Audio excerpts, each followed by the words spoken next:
back to being empty and void of happiness, I guess. So during the weekend of Hololive EN's third concert, All for One, me and the boys were given the amazing opportunity to travel to the city that never sleeps, NYC. I'm walking here! I'm walking here! To attend what would amount to be the absolute peak of our lifetime. Except for maybe our visit to Japan.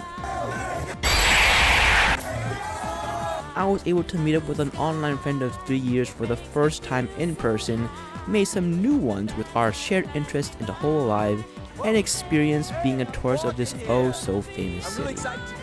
Jesus fucking Christ, what a god-awful place to live. Don't get me wrong, it was an absolute blast of a weekend in NYC, but the only benefit of living there is that it's one of the few cities in America that's actually walkable with decent public transit, which honestly just makes me miss Japan even more. Everything is overpriced to all hell. The streets are honestly pretty filthy, and I experienced some crazy shit happening on those streets, both figuratively and literally. A lot less rats than I expected though, to be honest.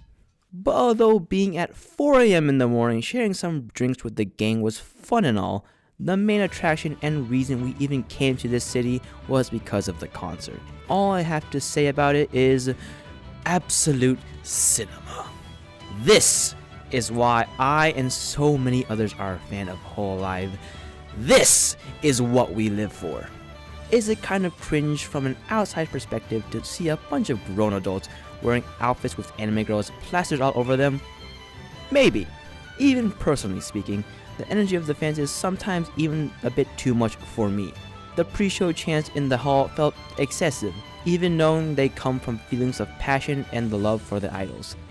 But when those lights dim and the concert finally starts, the energy in that hall becomes absolutely electric, and I become one of the many screaming at the top of their lungs as we jam out to the music. Last year, me and the boys watched the Breaking Dimensions concert in the comfort of our homes. We had an amazing time, but made an absolute goal to ourselves that we would attend next year's concert live and in person. That goal became even more resolute for us when 4 members ended up graduating before the next concert could even happen, 3 of which were my Yoshis. My regret of not being able to watch Fauna live at the concert fueled my passion to see Gigi's first ever concert in person, even if she's only been in Hololive for a year. I'd do anything for this gremlin. And every dollar spent to attend this concert, 100% worth it. Day 1, we had seats in the back of Mezzanine 1, which were solid seats, but at the time we didn't have tickets to Day 2. While we were taking in the air of the concert and waiting for the show to start, we followed the greatest rule to ever be made. Fuck it, we ball, and not only got tickets for Day 2, but we got seats that were practically front row orchestra for reasonable prices, making for the most hyped Day 2 of our lives. Now, with all the pre-yap out of the way, let's talk about the actual performances themselves. Peak, peak, peak, peak, peak, peak, peak, peak, peak, peak, peak, peak. It's so fucking peak. On God, no cap, for real, goddamn skibbity look smacking, bing chillin', aura farming, sigma grind set, bibu tax. This shit was peak. Someone please put me out of my misery. I would love to go into excruciating detail about the entire concert and have concert footage in the background while I yap, but fair use forbids me, and it wouldn't be fair to those who bought streaming tickets. So, after going through the set list, I decided to pick out my top 10 performances of the concert to do a little bit of promotion for the concert while I gush about how good they were. At number 10, honestly, this was probably the hardest one to pick. I had 9 performances that I locked in immediately as my favorites, but for number 10, every performance was so good that I had to argue why I would pick one over the other, and even then, that just resulted in a loop of, well, this performance did this good, while this one did this good. The thing that finally decided the winner, there just isn't enough Eurobeat in circulation.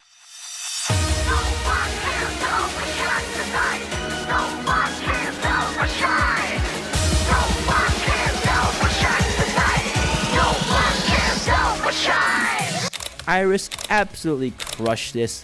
Eurobeat always goes hard, and the crowd was insanely hyped, especially after the 2 previous performances being slower and more emotional songs. The only thing that could have possibly made it even better was them getting Mosu to perform live as well. That shit would have gone crazy. After deciding what my number 10 was, the next hardest thing was deciding the order for the rest of the 9. It feels bad having to pick which one to go second last to the list, but 'tis how the cookie crumbles when making a top 10. So, to justify putting it this low, I'll think about how humble this singer is and how willing they would be to push others into the spotlight instead of themselves. So, what happens when you have one of the best singers in Hololive as a whole, personally speaking, the best singer in EN, and get them to sing arguably the best and most iconic song from any single Hololive member? Well, you got ERB singing Stellar Stellar.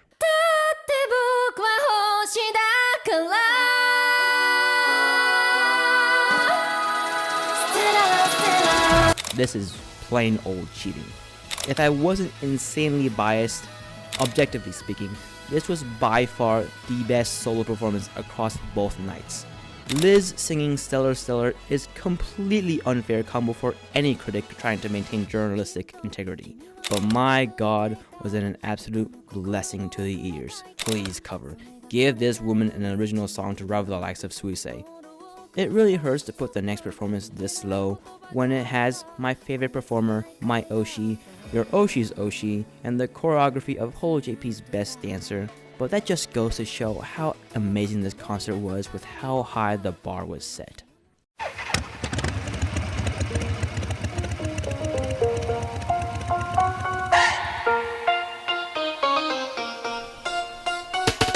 I honestly wasn't surprised that Bae would absolutely crush the Bancho choreo, but for Ollie and my queen Gigi to absolutely pop off as well, it makes me feel like a proud dad to see the girls pouring their heart and soul into giving us the best performance possible. And since this was day 1, it finally dawned on me after this and above below that our little gamer gremlin is truly an idol now.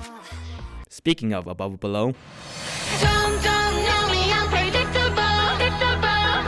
taking you up below, taking you up below. Don't know me irresistible, taking you up below we go. well, that's one less thing to cross off my bucket list. After Breaking Dimensions, the next concert would inevitably have Justice perform, and my number 1 most anticipated song for them to perform was none other than their absolute fire group debut song. I've been absolutely fiending for an entire year in feral excitement for this performance, and I was not disappointed in the slightest. To think, only a year ago, these girls just popped into existence like a newly born fetus and immediately started entertaining us with their exuberant personalities. Definitely could have phrased that better, but I look forward to what the Justice Girls plan for us in the upcoming future. To round off our bottom half, I was surprised this solo made it into the list.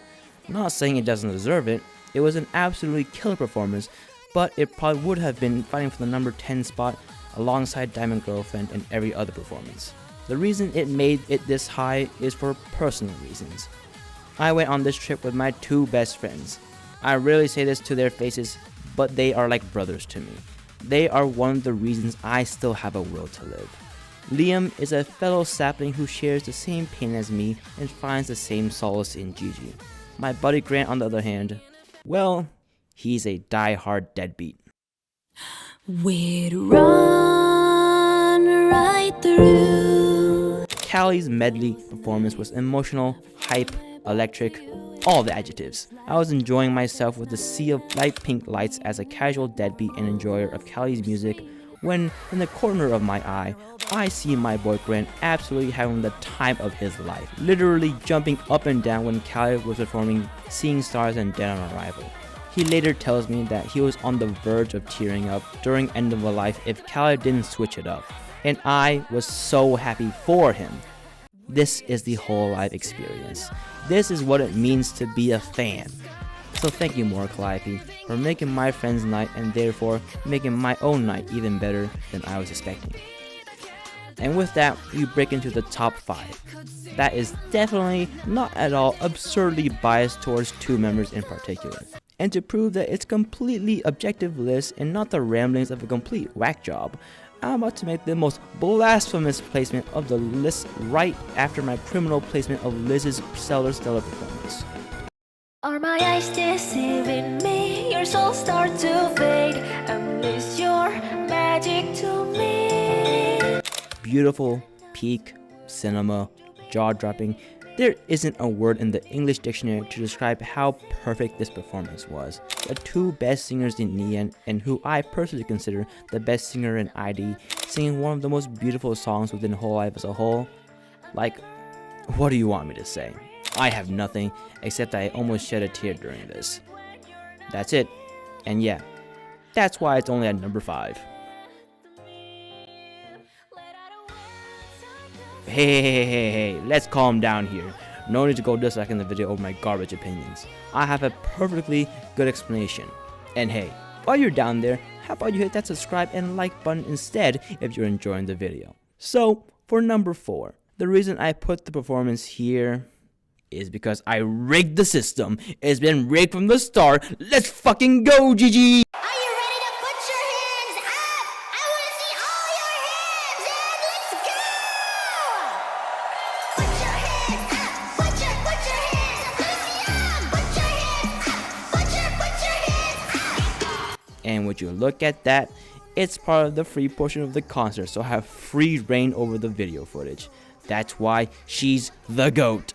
It would be an understatement to say I was excited for Gigi's solo. Great song choice from her to hype up the crowd, and she absolutely killed it on the stage presence and choreo. My only complaint is that before the concert, I was low-key, high-key hoping she would perform Clarity for her solo. I knew that getting permissions for that song would be hell, and they probably wanted to keep it to whole songs. But I was still a little disappointed. That's a bit of a me problem and not a knock on Gigi, but one of these days, it would be so unbelievably hyped to have her perform Clarity on the big stage. If it's anything like her karaoke streams, I can imagine the crowd literally jumping if Gigi wills it. Do yourself a favor, or punishment, and watch Gigi ruin 1 year of Clarity. Either you're gonna get bouncy with it, or have an aneurysm. Coming up next is a bit of a surprise for me. The performance basically signaled the fastest addition to my music playlist because before the concert, I had never listened to this song before. Which kinda makes me sad because if I had heard it before, I would have absolutely jammed out even harder. Maybe get some good headbanging in. It's my fault for mixing up this with another one of the singer's songs, which I thought was solid but wasn't personally my vibe. This caused me to completely dismiss the new song, thinking it was an older one. And now, I'm once again sad for not experiencing Peak at its fullest potential.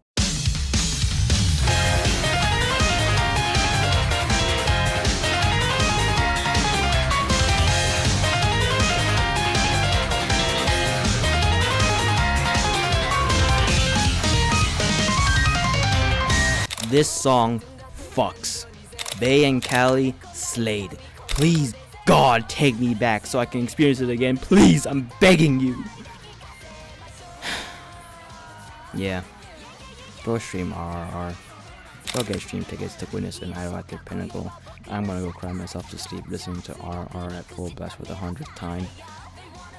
Except I can't because we still got 2 more performances left to praise. If the RRR performance left me speechless, quivering in my non-existent boots, then the next 2 songs made me transcend this feeble mortal plane. If you've seen the concert, you could probably make some educated guesses on what they are. If you haven't, let's just say my throat wasn't doing too well with all the screaming and cheering I was doing. And no, it isn't from all the dicks I've been sucking.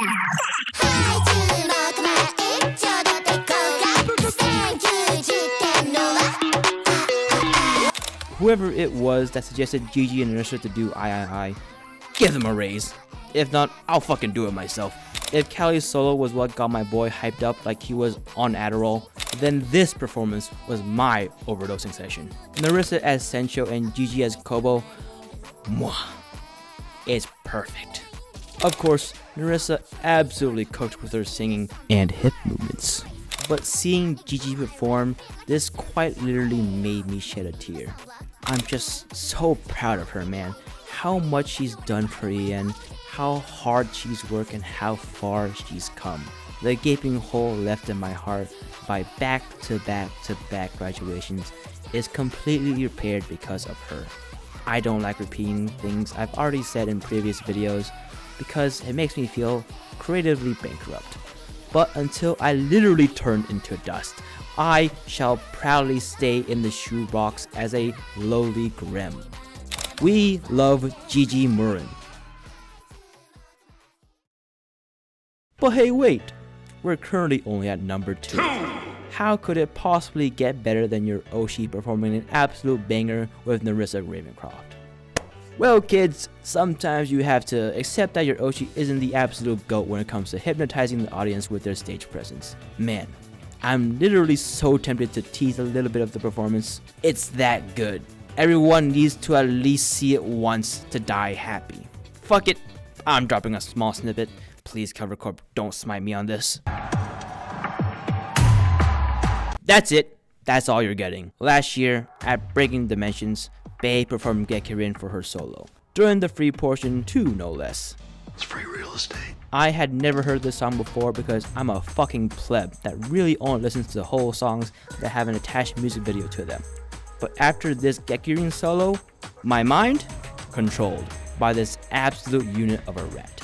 For those 3-4 minutes on stage, Hako's Bales is my Kamiyoshi. Fuck it, I'm gonna say it. I've been denying it for so long because of my terrible Oshi track record, but Bae is now one of my official Oshis. If she ends up graduating, crucify me on the cross for the heinous sin I've caused.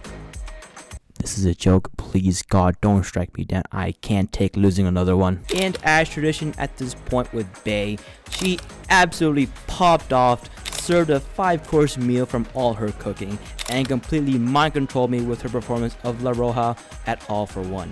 The footwork, the hip sways, the body rolls, the arm movements, the grace, the style. Throughout the entire video, I've described a lot of things as peak, half as a joke and half as appreciation for how much I like the performance. If there's one time where you must take my opinion seriously, then it will be now. La Roja live version at the Hololive EN 3rd concert All for One performed by Hako's Bells of Hololive English Promise is legitimately the best performance of All for One. To be fully transparent, I'm a huge fan of dance choreo, so my opinion will always be heavily skewed towards Bae. But even if you aren't the biggest fan of choreo and are mostly there for the music, you gotta admit, this rat has some crazy moves. So yeah, that's my list. The entire concert was fire, even if I wasn't able to talk about every performance and all the other smaller highlights, like CC whipping out the violin solo, Toa embracing the New York accent, and Autofister Nation being the most obese nation with how good we're eating. But now that I'm done yapping, I feel like I'm forgetting something. Oh, that's right, how could I forget to talk about the title track itself? Welcome to Hololive English 3rd concert, All for One! I'm gonna come out of the gate swinging here. Connect the World was too much of an idol song for me. All for One feels lacking somehow, and Breaking Dimensions is by far the best of the bunch. I don't know, I can't quite put together why, but even though All for One is a good song, even listening to it now, after the concert, I feel like it could have been better. Like it needed a bit more oomph. Breaking Dimension felt perfect in its delivery. But if there's something I do know All for One does better than Breaking Dimensions, it's the fan chant. When everyone in the concert hall, the talents, the fans, hell, maybe even staff, Yago, and the Radio City Hall employees all shout All for One in unison, that's the type of shit that sticks with you for life. Absolutely electric and immaculate vibes. Here by my side. When our voices and hearts unite, we're gonna shine bright together. We're all for one. Let's sing. All for one. The thrill of happiness is all around us. Jump in, 'cause it's all for one. Let's sing. All for one. And that was my experience with the Hololive All for One concert. What an unbelievably magical experience. So magical, in fact, that now me and the boys have become spoiled on the hype that we will do our damnedest to go to every concert in person. Doesn't matter where, we're fucking going. Except maybe Europe. Ew, yuck. I'll take the fire pits of hell, thank you very much. But above it all, it reminded us, the fans, of our passion and devotion for these idols. The community we formed, the bonds we made along the way, the joy we experienced and created. This is what Hololive truly is about. We like to joke about how Yagu's dream is shattered into a million pieces due to the unhinged antics that happen on stream. But every time Fez, an EN concert, and soon to be ID concert comes around, Yago can hold up his head high knowing that what he has isn't a dream anymore, but a reality he willed into existence through the hard work of himself and his talents. We love Holo EN. I know I shouldn't rip paid concert footage, but I honestly can't think of a better way to end off this than with some powerful words from the Scarlet Queen herself. I think letting this one slide shouldn't be too bad, right, Yago? Thank you all so much. And don't forget, let my voice be your strength.